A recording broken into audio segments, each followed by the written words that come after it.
এখন মাননীয় প্রধানমন্ত্রীর কাছ থেকে গ্রহণ করবেন শেষ গণ্য আলমিন সাইকুল হাদিস আল্লামা মামুনুল হক।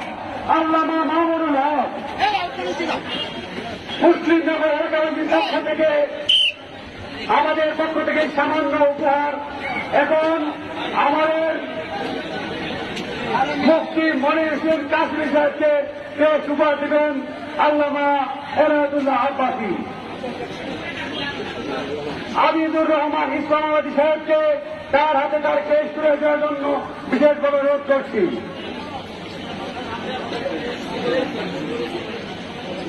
এবং আমাদের মাঝে আজকে একজন খতিয়ে বাঙ্গাল জোনায়েদ আল হাবিব উপস্থিত হতে পারেন নাই। আমাদের সকলের পক্ষ থেকে জোনায়েদ আল হাবিবকে ফয়সাল হাবিবকে তার কেসটি নেওয়ার জন্য